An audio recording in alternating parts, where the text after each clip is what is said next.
Good evening and welcome to another episode of Brett's Old Time Radio Show from right here in the absolutely idyllic Lyme Bay. Welcome to my home right here in East Devon. A huge thank you for joining me once again for our regular late night visit to those dusty studio archives of old time radio shows right here in a beautiful and absolutely idyllic Lyme Bay. I'm Brett, I'm your host for our Nighttime podcast. Welcome to another episode. Got a Facebook page, Instagram page, and a YouTube channel. They're all called Brett's Old Time Radio Show. If you could follow me there, it would be brilliant. Also, we've got a supporter page where you'll find a whole bunch of extra content. It's, I think, worth a look. That's at patreon.com/Brett's Old Time Radio Show. Time now for our latest adventure with Sherlock Holmes and Dr. Watson. This one was first broadcast on the 3rd of December 1945, and it's called Murder in the Casbah. This episode from the life of Sherlock Holmes will be transmitted to our men and women overseas by short wave and through the worldwide facilities of the Armed Forces Radio Service. Petri Wine brings you Basil Rathbone and Nigel Bruce in the new adventures of Sherlock Holmes.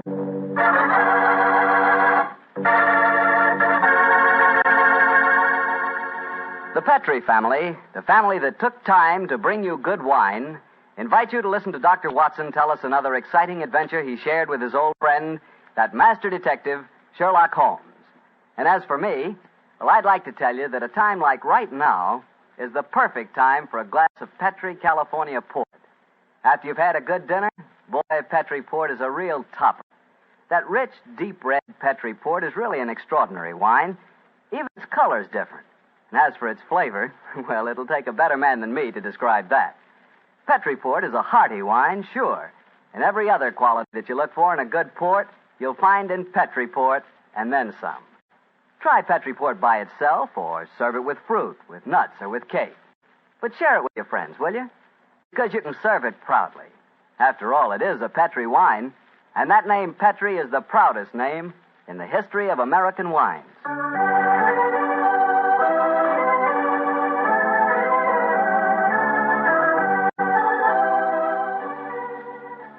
And now let's visit our old friend and host, Dr. Watson. Good evening, Mr. Bartell. Good evening, Doctor. Settle yourself down and get your pipe going. Thanks. Doctor, last week you told us that tonight's story took place in the Casbah at Algiers. Yes, the Casbah. I remember it as the place of countless streets winding up and down, past colorful cafes where 100 tongues were spoken, and often a street would end in shadowy darkness which a man would be foolhardy to enter alone. Yes, Mr. Bartell, that was the Casbah that Sherlock Holmes and I knew in that winter of '99. Well, how did you happen to be out there, Doctor? Do you mind if I tell you the story from the start, Mr. Bartell? It really began on a wintry night in Baker Street at the conclusion of a strange murder in Montrevor Castle. A charming young girl sat on the sofa of our lodgings in Baker Street and talked to us. But, Mr. Holmes, you can't say you'll have nothing more to do with the My dear Miss Montrevors. Stretfield, I found the true murderer of the Dowager Countess and committed suicide. Surely the case is ended. Yes, Mr. Holmes, you found the real murderer. But now I want you to find the unfortunate young man who fled England 5 years ago when he was suspected of a crime. This is a new development, Miss Stretfield. Please tell us about it. It's Douglas Milton that I'm talking about. Oh, yes. He was the heir to the title, wasn't he? Yes, Mr. Holmes. He was a sensitive, artistic boy, and when he knew that he was under suspicion, he ran away. Mm-hmm. Of course, everyone regarded his flight as an admission of guilt. That is, until you found the real culprit, Mr. Holmes. I imagine, Miss Stretfield, that your interest in the missing boy is not entirely, shall we say, altruistic? I'm in love with him, Dr. Watson. Oh. We were engaged to be married when he ran away. Mr. Holmes, you've got to find him. He must know that his name has been cleared and that he's inherited the title. Miss Stretfield, have you any direct news, any letter from your fiancé since he left 5 years ago? None. Any clues as to his hiding place? Only this. It's a painting I received anonymously a year after he had left. Oh. It was sent from a forwarding address in London. Here it is, Mr. Holmes. Thank you. Small oil painting. Very good one, too, I say. Yes. His splendid sense of composition and his use of color is unusually brilliant. You recognize this painting as the work of your fiancé, Miss Stretfield? I'm certain of it. Yes. Wonderful use of color. Observe the delicate shadings of that sunset and the brilliant green of the oasis. This scene is extraordinarily reminiscent of The desert in North Africa. Yes, that's what made me say I was certain he'd gone abroad, Mr. Holmes. But why should he go to North Africa? A good place, Watson, for an Englishman who imagines himself to be escaping justice. Remember, the Foreign Legion is stationed there. You think he might have joined the Legion, Mr. Holmes? It would seem logical. No questions are asked of those who join it, and its colorful obscurity might easily appeal to a young fellow in trouble. Hello. What is it, Holmes? Quite a few grains of sand between the canvas and the frame here. Miss Tretfield, do you mind if I pry the canvas loose? Do anything you like, Mr. Holmes, if it gives you any clue to Douglas's whereabouts. Give me your penknife, will you, Watson? Yeah. Thanks, old chap.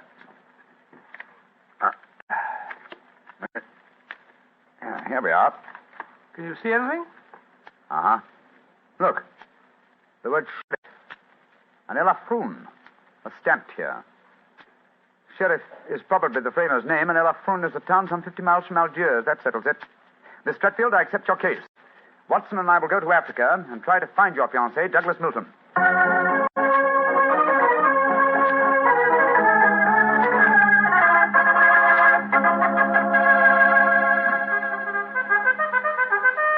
Monsieur Sherlock Holmes and Dr. Watson. I have heard of you so often, but I never thought I should see you here at the headquarters of the Foreign Legion.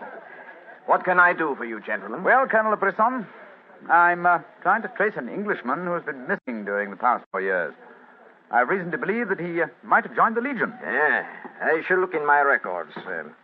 Let me see. 4 years ago would be 1895. If Sherlock Holmes is tracking him, then I suppose he was in trouble in his own country. If he was in trouble, he might easily have come to us. We ask no questions. 97, 96, 95. In that year, 3 young Englishmen joined us. One of them died of dysentery 2 years ago in Sidi Raji. One of them deserted 18 months ago, and we have been unable to trace him. The third is my adjutant, who brought you into my office just now. He is, I would say, about 3 inches shorter than Douglas Milton, and men do not shrink in the Foreign Legion, eh, Colonel? They do not, Monsieur Holmes. And the fellow who deserted must be our man. Unless it's the one who died of dysentery. Colonel de Bresson, how would you advise us to set about trying to find a deserter? Monsieur Holmes, there's only one place in Algeria where a man can hide from the Foreign Legion and remain hidden. Oh, and what's that place? The Casbah in Algiers. Then that's our destination, Watson. Be very careful, please, gentlemen. The Casbah is a place where the law is exiled. The police have no jurisdiction there. The only rule is that of strength, violence, and treachery. We shall be very cautious, I assure you. Goodbye, Colonel de Bresson, and thank you for your help.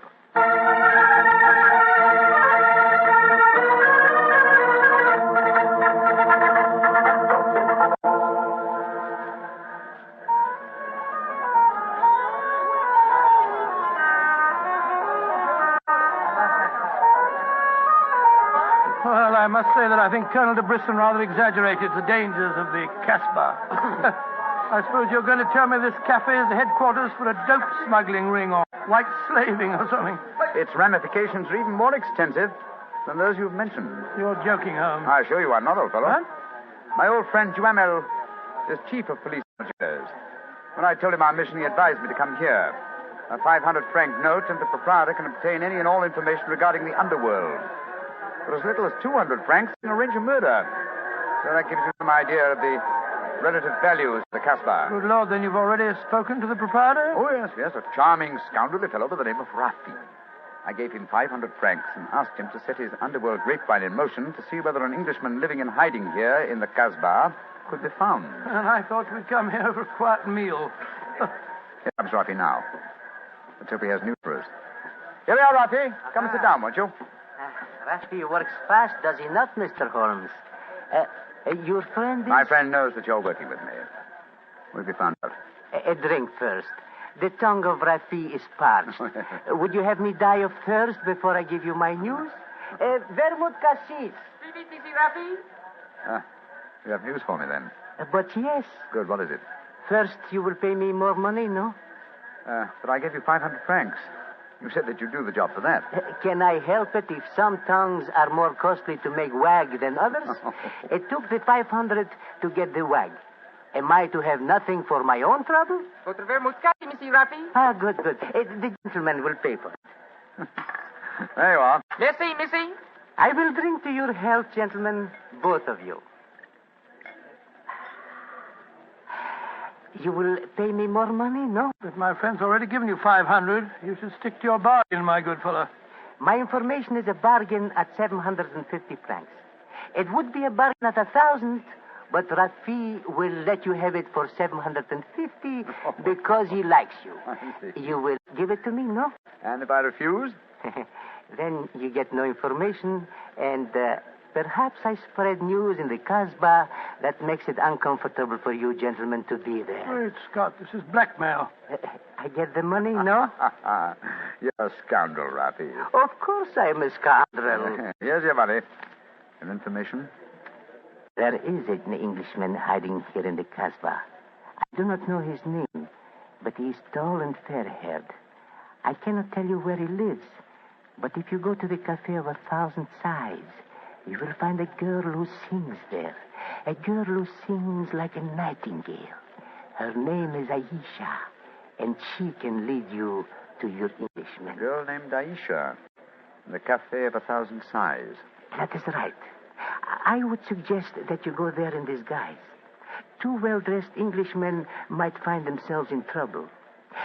For a small fee, say 200 francs, I will escort you there myself. Thank you, yes. I think we can manage by ourselves, Rafi. Oh, if your business is concluded quickly and time weighs heavy on your hands, Rafi can take you to some places of rare interest. Dancing girls that wither one's eyeballs with their beauty. For 500 francs, gentlemen... Thank you, Rafi, thank you. I have a feeling the time will not weigh heavily on our hands. Good night. You work too hard, gentlemen. You should learn how to play. Good night. On my soul, I think that fellow's the biggest blackguard I ever met. I quite agree, old chap, but he is amusing. By the way, Holmes, don't you think that when this case is finished, we might have a time on our hands? Oh, Watson, you're incorrigible. But I think... Watson. What is it? The man sitting over in the corner by himself. By Joe, yes, his face seems familiar. We've seen him before somewhere. Of course we have. His name is Oliver Leeming. We met him at the inquest on the Montrevor case. So we did. Now, what on earth do you suppose he's doing here in the Casbah? Not on a holiday, I'm sure. Mr. Oliver Leeming, if you recall, is a cousin of Douglas Milton's, the man we're searching for. If Milton were ever declared legally dead, Mr. Leeming over there would inherit the title. It looks to me as if we're not the only people in the Casbah who are searching for the missing heir. That's true, old fellow. Come on, let's go and talk to the gentleman.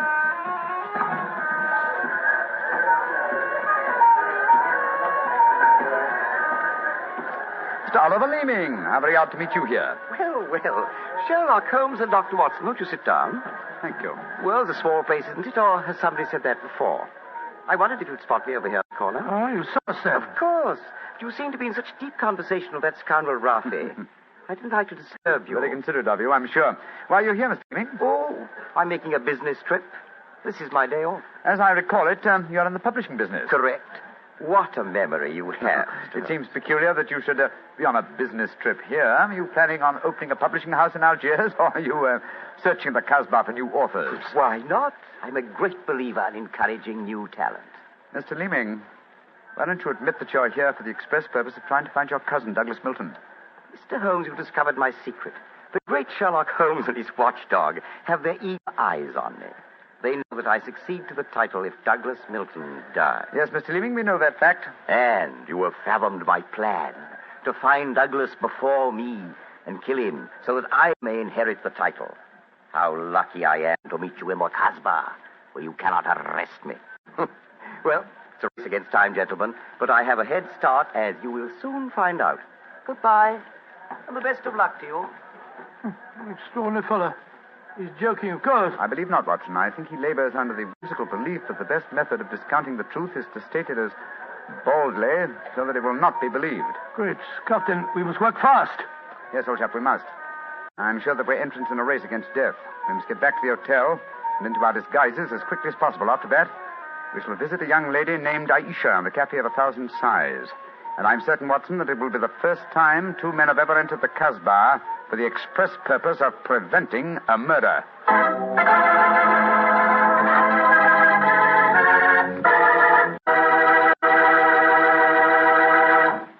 We'll hear the rest of Dr. Watson's story in just about a second, which gives me time to remind you that if you like the flavor of big, plump, juicy Muscat grapes, you'll love the flavor of Petri California Muscatel. What a wine. Petri Muscatel is the perfect after-dinner wine. It looks good, smells better than it looks, and when it comes to the taste department, well, you never tasted anything like it. For a really good wine, remember first Petri, then Muscatel. Petri Muscatel. Well, Doctor, I can hardly wait to hear what happened next. You and Sherlock Holmes went back to the hotel, I suppose. Yes, Mr. Martell. Holmes quickly adopted the disguise of an Arab guide, while I assumed the role of a tourist. And we started off on our search. Outside the Cafe of 1,000 Sighs, we met with the rude shock. Good Lord. It's the fellow we met in the cafe. Yes, Oliver Leeming, with a knife between his shoulders. He's dead, Holmes. Shouldn't we get into touch with the police? What can they do? Remember, there is no law on the Casbah. In any case, this man is beyond our help. Our job is to protect the living. Come on, old fellow. Let's go to the Cafe of 1,000 Sighs and find this girl, Aisha. The girl, Rafi says, sings like a nightingale.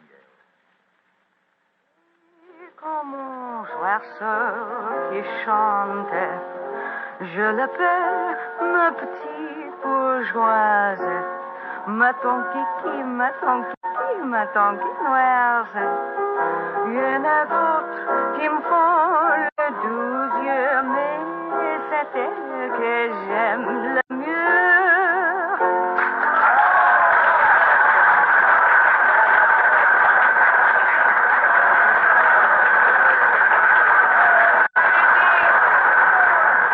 So that's the girl, Aisha. She's very beautiful. Don't forget our role of tourist and guide, old chap. Master, would you wish to meet this Aisha? Very much indeed. I will see if it can be arranged, Master. Wait here for me, Watson. I'll see what I can do. Right you are, Holmes. Be careful now.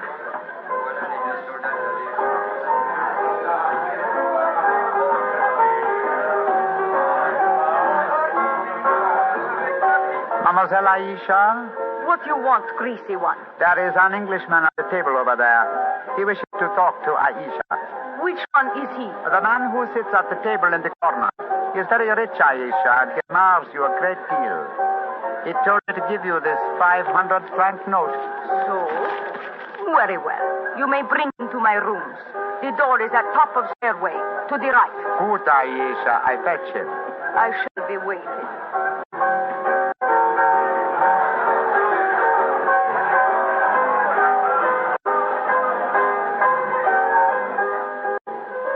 Aisha will see you, Master. Follow me, please. Oh, very well.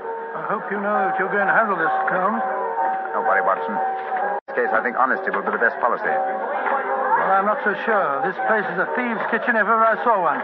You better be careful. First door to the right at the top of the stairs. This is it. Come in. Oh, come and sit over here, Mr. Englishman. Greasy one, you may leave us. Mademoiselle, I may as well tell you at once that I am not an Arab guide. My name is Sherlock Holmes. What do you want with me? Why you trick your way in here? Don't be frightened, mademoiselle. I can explain our mission in a very few words. My friend and I have come in search of an Englishman by the name of Douglas Milton. We have good news for him. What make you think I might know of him? A gentleman by the name of Rafi suggested that you might. What is your good news for this Englishman?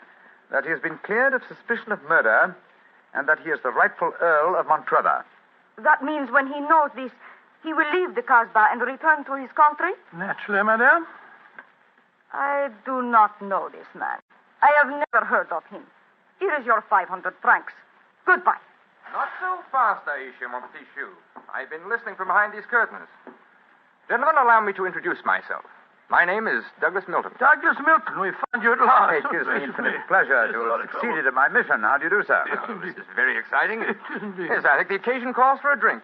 What will it be, gentlemen? Well, I think a glass of port would be very nice, sir. Yes, it would be the most appropriate for toasting the new Earl of Montrevor. Splendid, splendid. Aisha, bring glasses and a bottle of port and some creme de menthe for me. You are not going to England. I will never let you leave me. Oh, stop being so melodramatic, Aisha. Please bring 2 bottles and some glasses. Very well. I am sorry. Mr. Holmes, I can't tell you how I appreciate your trouble in coming all this way to find me. Well, I must tell you at once, there's one problem that makes it difficult for me to leave this country. You see, I deserted from the Foreign Legion. Yes, we know that, my boy. In fact, That's how we first got onto your trail. I shouldn't let that fact worry you, Mr. Milton. I'm certain the British consul in Algiers can arrange to have any charges dropped against a peer of the realm. Oh, well, I never thought of that. Here are the bottles. You must excuse the glasses, gentlemen. Tumblers are hardly cooked, I suppose, but... Well, they won't spoil the flavor, I'm sure. 2 glasses of port and a creme de menthe for me. Only 3 glasses, Aisha? Bring a glass for yourself. I do not wish to drink. And I insist that you do. Bring a glass, Aisha. Why should I drink if you are leaving? Mr. Milton, do you know Oliver Leeming? Of course, he's my cousin. Yes, he came here half an hour ago and threatened me. Did you also know that he's lying dead in the street? Murdered? Well, yes, I did. If we went in the Casbah, I wouldn't tell you this, but Aisha stabbed him.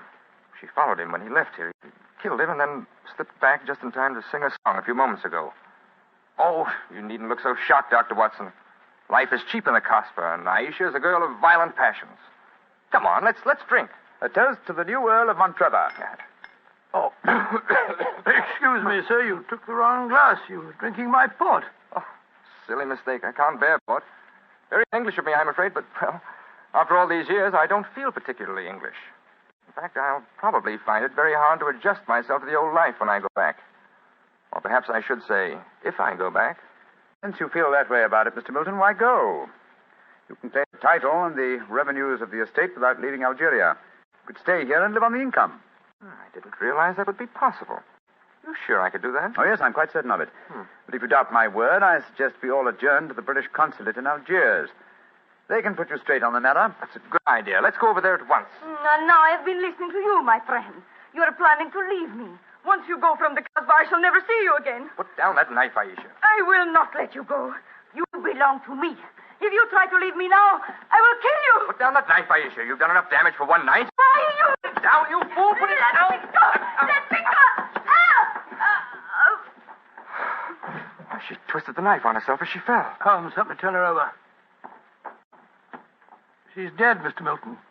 Poor Aisha. It's a bloody path that leads to the Montrevor title, sir. I suggest that we see that the poor girl's body is taken care of. Then go to the British consulate without any further delay.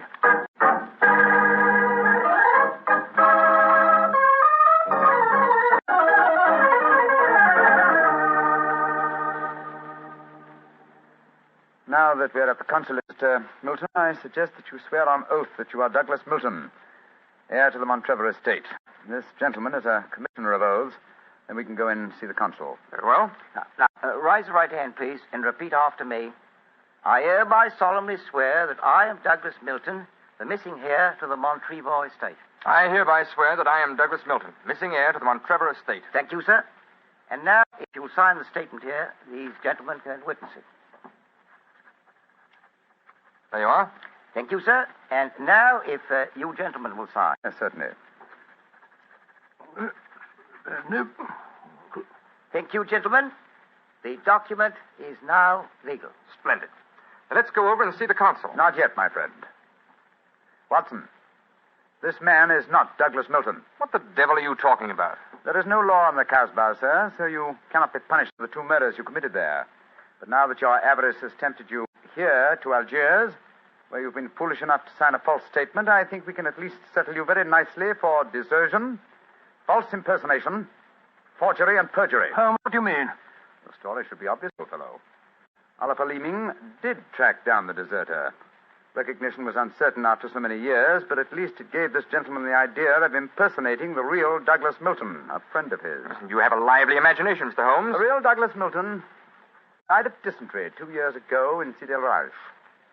As soon as the idea of impersonating Milton was born, Leeming had to die. Your theories are very interesting, but you haven't a shred of proof. I say that I'm Douglas Milton. How are you going to prove otherwise? Very simply, my dear sir. Douglas Milton was a painter. A painter who excelled in the use of vivid colors. You, sir, suffer from the quite common malady of red-green color blindness.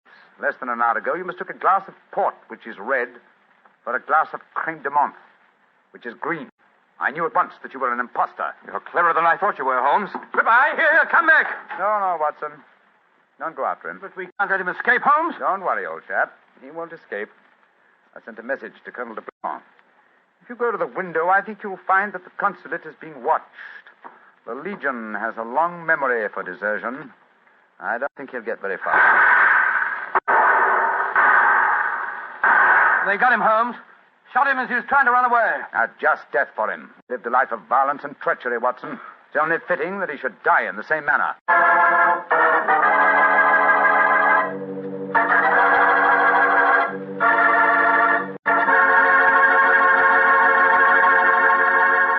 Doctor, that was a swell story, but you know something? I wish you hadn't disillusioned me about the Casbah. Disillusioned you? What do you mean? Well, before I heard your story, whenever somebody mentioned the Casbah, I'd always visualize a very glamorous, romantic sort of place full of beautiful women.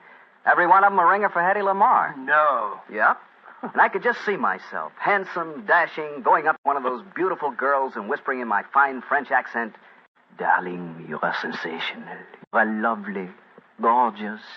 Tell me, have you ever tried Petri wine? It's wonderful." Well, you must admit, Doctor, that is the truth. It is wonderful wine. It certainly ought to be. You're incorrigible. After all, winemaking has been the business of the Petri family ever since way back in the 1800s. For generations, the Petri family has handed down from father to son, the fine art of turning luscious, sun-ripened grapes into fragrant, delicious wine. And don't forget, because the making of Petri wine is a family affair, the letters P-E-T-R-I on a bottle of wine are the personal assurance of the Petri family that every drop of wine in that bottle is good wine. So no matter what type wine you prefer, for any occasion, remember you can't go wrong with a Petri wine because Petri took time to bring you good wine. Well, Doctor, now I suppose you're ready to tell us about next week's story? Yes, and as soon as I have, I want you to meet a friend of mine. A friend? Yes, but first, Mr. Bartell, next week, I'm going to tell you an adventure in which, for once, Holmes came off second best. An exciting story of high society and romance. I call it A Scandal in Bohemia. Boy, that sounds swell. And now, what about your friend? Well, he's waiting at the microphone in San Francisco. He's Dr. Langley Porter, and he wants to tell us about something very important. Dr. Langley Porter. Thank you, Dr. Watson. Radio listeners, tonight in Italy there are thousands, many thousands, dying of cold and hunger. Babies, children, expectant mothers, old folks, dying for want of clothes, want of food. This organization, American Relief for Italy, appeals to you to search your homes for anything that can be made useful for starving, freezing men, women, children. Clothing, layettes for babies, diapers, shoes, food, surgical supplies, but above all, clothes, clean clothes, fit to wear. Take them to the nearest fire station. That your gifts will reach the Italians who need them, you may be sure. Americans of this organization will distribute the packages in Italy through the Italian Red Cross, the Catholic Relief Organization, the League of Italian Women, the Confederation of Italian Labor, and the Italian government. In California, rationing has gone. Christmas comes. There, in Italy, death is on the prowl. Radio listeners, lives can be saved. It's up to you. Thank you, Dr. Langley Porter. I know that our friends listening in will do all that they can to help the organization American Relief for Italy. Tonight's Sherlock Holmes adventure is written by Dennis Green and Anthony Boucher and was suggested by an incident in the Sir Arthur Conan Doyle story, The Crooked Man. Music is by Dean Fossler. Mr. Rathbone appears through the courtesy of Metro-Goldwyn-Mayer and Mr. Bruce through the courtesy of Universal Pictures, where they are now starring in the Sherlock Holmes series. This is the Mutual Broadcasting System. Welcome back. Hope you enjoyed our latest adventure with Sherlock Holmes. Don't forget, we're going to be back tomorrow with Rocky Jordan going live at 5 p.m. GMT. You can email me on brett@tour8.co.uk, and I'd love to know your thoughts on the show. Thanks for listening. I'll be with you 7 days a week, each and every week. And listen, put it in your diary. Let's catch up tomorrow on Brett's Old Time Radio Show. Love you. Bye.